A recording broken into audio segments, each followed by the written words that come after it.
এখন আমরা শুরু করব আনঅর্ডার লিস্ট নিয়ে। অর্ডার লিস্ট নিয়ে আমরা সম্পূর্ণ কথাবার্তা শেষ করে ফেললাম। এখন আমরা শুরু করব আনঅর্ডার লিস্ট নিয়ে। তো আমরা হেডলাইন দিই আনঅর্ডার লিস্ট।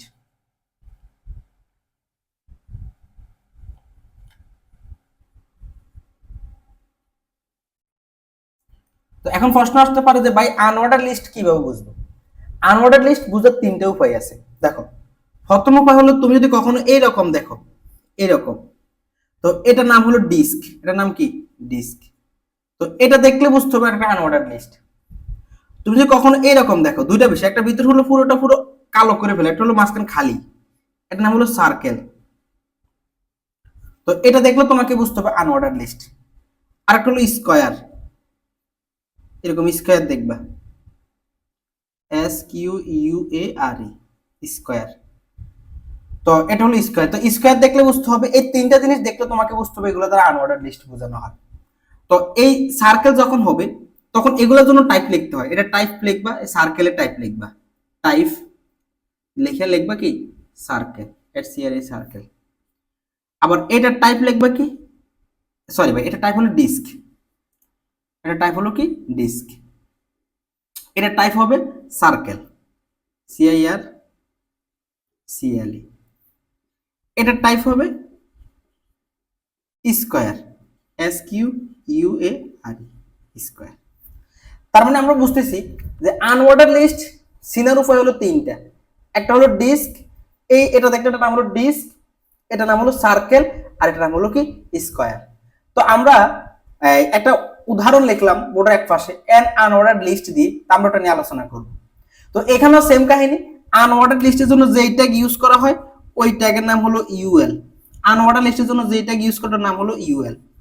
আর এখানেও সেম, ওই লেখাটা আবার এখানেও লিখি, প্রতিটি আইটেমের জন্য, প্রতিটি, এখানেও সেম কথা, প্রতিটি আইটেমের জন্য কোন ট্যাগ ব্যবহার করা হবে? লিস্ট ট্যাগ ব্যবহার করা হবে, লিস্ট ট্যাগ ব্যবহার করা হবে। আশা করি ক্লিয়ার, আশা করি এতটুকু পর্যন্ত কথাগুলো ক্লিয়ার। তাহলে আনঅর্ডার লিস্ট কিভাবে বুঝবো? তিনটা জিনিস দেখলে বুঝবো, ডিস্ক, সার্কেল, স্কয়ার। এবং আনঅর্ডার লিস্টের জন্য যে ট্যাগ ইউজ করে সেটা হলো ইউএল ট্যাগ, আর প্রত্যেকটা আইটেমের জন্য কোন ট্যাগ ইউজ করবো? লিস্ট ট্যাগ ইউজ করে ফেলবো। তো এখন আমরা বোর্ডের কোশ্চেনটা একটু আলোচনা করি। দেখো, খুবই ইজি কোশ্চেনগুলো, এগুলো মুছে ফেলি। ঠিক আছে? তো এখন আমি বোর্ডে লিখলাম এন আনঅর্ডার লিস্ট দিয়ে লিখলাম আবুল, বাবুল, কাবুল, ডাবুল, তিনটে জিনিসে লিখলাম। এটা ধরো মেয়েদের, যারাই দেখতেছো, যে সকল মেয়েরা দেখবে তাদের মনে করো এক্স থেকে শুরু করে তোমাদের প্রেজেন্ট যত সেকেন্ড গার্ডিয়ান আছে সবার জন্য, আর ছেলেরা নিজেরা নিজেরা তোমাদের প্রাক্তন থেকে শুরু করে বর্তমান পর্যন্ত সবার নাম লিখে ফেলবা। ঠিক আছে? তো ওকে।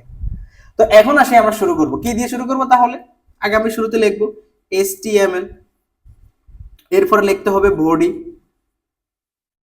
এরপরে আসি দেখো উপরে এটা একটা শিরোনাম। আমি তোমাদেরকে শিরোনাম কথাটা বলছিলাম বা এটা নিয়ে আলাদা ভিডিও আছে, ওটা দেখলেও বুঝবা শিরোনাম কি জিনিস। তবে এতটুকু বুঝো, উপরে যখন হেডলাইন আকার যা থাকবে ওদেরকে বলা হয় শিরোনাম। আর শিরোনামকে এস ট্যাগ দ্বারা মানে প্রকাশ করা হয়। আবার এস ট্যাগ মানে হেডিং ট্যাগ বোঝানো হয়। হেডিং ট্যাগ 6 ধরনের। S1 লিখলে সবচেয়ে বড় হেডিং ট্যাগ হয়, আর S6 লিখলে সবচেয়ে ছোট হেডিং ট্যাগ হয়। আর S1 থেকে যত নিচে নাম, মানে S1 থেকে S2, S3 এরকম যত যাবা তত তোমার লেখাটা ছোট হবে।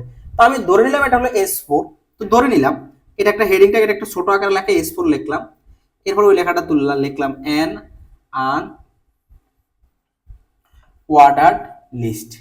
এরপর এটা ক্লোজ করলাম, S4টা ক্লোজ করলাম। তো ক্লোজ করার পর আমি দেখতেছি, এখন আমি জানি যে এই আনঅর্ডার লিস্ট বোঝার উপায় আছে তিনটা, সার্কেল, স্কয়ার, ডিস্ক। তো এগুলো হলো দেখতে ডিস্ক, ডিস্ক না? ডিস্ক। সার্কেল কি বুঝবা? সার্কেল হলো মাঝখানটা খালি, আর ডিস্ক পুরোটাই কালো। তাহলে আমি লিখবো শুরুতে ইউএল টাইপ ডিস্ক, এটা সি কিন্তু, হ্যাঁ, ডিস্ক। এবার প্রত্যেকটা আইটেমের জন্য list tag, LI Abul, list tag close, LI Babul, list tag close, LI Kabul, list tag close, LI Dabul, list tag close. এরপরে আসি ইউএলটাকে কি করব? ক্লোজ করব। এরপরে কাকে ক্লোজ করব, তোমার বডি ক্লোজ, এরপরে HTML ক্লোজ। আশা করি ক্লিয়ার।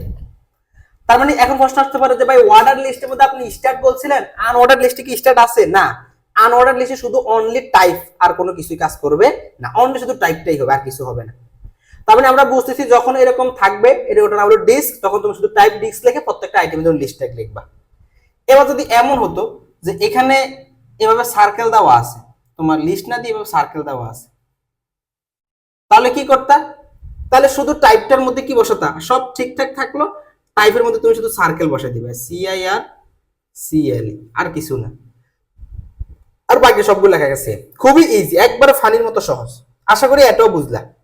যদি এখন প্রশ্ন আসতে পারে সার্কেল না দেখে যদি এমন হয় যে এখন এখানে সার্কেল নেই, এখন মনে করো এখানের মধ্যে দেওয়া আছে মনে করো স্কয়ার, এই স্কয়ার গুলো দেওয়া আছে,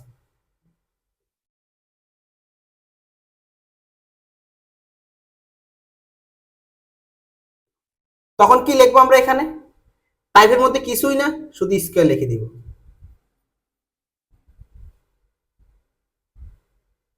স্কয়ার, আর কিছুই লাগবে না, আর জাস্ট যতটুকু যেভাবে লেখা আছে ঠিক সেভাবে লিখে দিবা। আশা করি ক্লিয়ার। তার মানে আমরা এখন তোমাদেরকে আনঅর্ডার লিস্ট নিয়ে আলোচনা করছিলাম। তো আমরা এর আগে ভিডিওটার মধ্যে অর্ডার লিস্ট নিয়ে আলোচনা করছিলাম, আর এখনকার ভিডিওটার মধ্যে আনঅর্ডার লিস্ট নিয়ে আলোচনা করছিলাম। আশা করি দুইগুলোই বুঝলা। এখন এই পরবর্তী ক্লাসে আমরা ডেফিনিশন লিস্ট নিয়ে আলোচনা করবো, এটা সবচেয়ে গুরুত্বপূর্ণ, কারণ এটা থেকে রিসেন্টলি বোর্ড কোশ্চেনগুলো বারবার আসতেছে ডেফিনিশন লিস্ট থেকে। তো ঠিক আছে, আজকে ক্লাসটা এতটুকু থাকবে। আল্লাহ হাফেজ।